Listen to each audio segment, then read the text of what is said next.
Well, hi.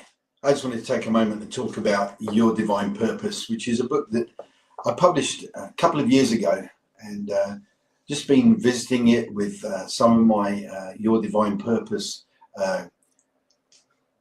viewers that join me on Monday evenings once a month, and I'll be revamping that in the not too distant future. We're going to really up that, and we're going to do it based around the theme of this book. As I've been traveling and teaching, I realized that this message still has a lot of mileage in it.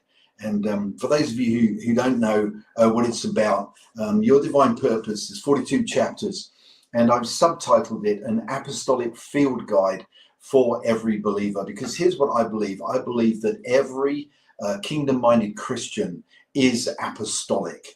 A lot of misunderstanding about the word apostle and apostolic in my experience, but I really take it from the fivefold there in Ephesians chapter 4, verse 11.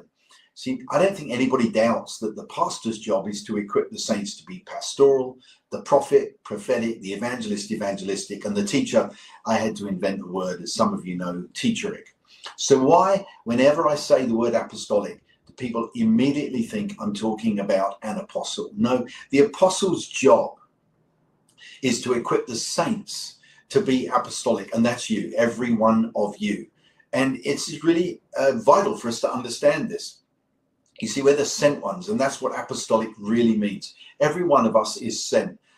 It's not about being gathered first to the church, important though the church is, but the primary purpose of the church is to equip the saints and send them to expand the influence of King Jesus in every area of our world. And that's what Your Divine Purpose is all about. That's why I unpack what it means to be apostolic. I unpack the differences between the fivefold. And I look at many aspects of life through the lens of apostolic: marketplace, organization, change management, empowerment, leadership, accountability. I take these issues, but then what I do is I look at them through the lens of the apostolic. As I say, 42 chapters. You can use it any way you like. You could use it as a study for yourself. You could use it for a small group. If you're part of a Christian team working together, you could actually work through it from that point of view. You see, I believe it's really important that we understand what it really means to be apostolic, to be a sent one.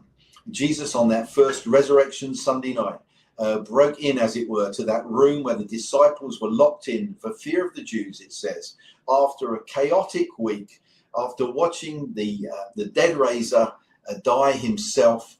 They must have felt powerless. They'd known what to do for 3 years, traveling with him, and now they're purposeless, and they've been betrayed by one of their friends. And Jesus walks into that room. He takes care of the betrayal. He says, forgive. He takes care of the chaos. He says, peace, twice. He takes care of the powerlessness and says, receive the Holy Spirit. Incidentally, the first time that the same Spirit that had raised Jesus from the dead had been released.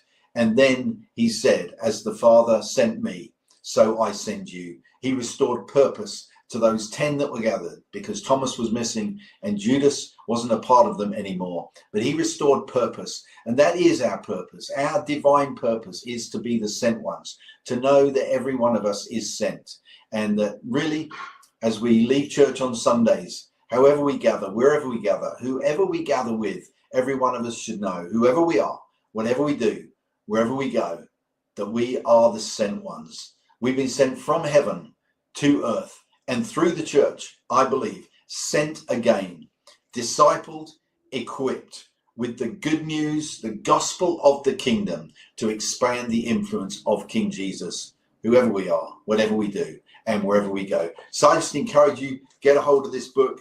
I believe it contains some really radical ways of teaching every individual. And no more do we have to step back and think, oh, the apostolic's about the apostle. No, the apostle's job is to equip you to be apostolic. It's an absolutely vital key for every one of our lives. And you see, once we know that, we start to realize that the behavior, the characteristics, and the culture of being apostolic are ours to take with us into our world, to influence this world for King Jesus. And if you don't have an apostle in your life, as many people put out as an objection, well, I'm here to tell you that you do. His name is Jesus, the first apostle, the first sent one, and he has sent you. So you might want to check this out, and I do believe that it will have a radical influence on your life, and you'll see your role, your assignment in a completely new and fresh light. Thanks for listening.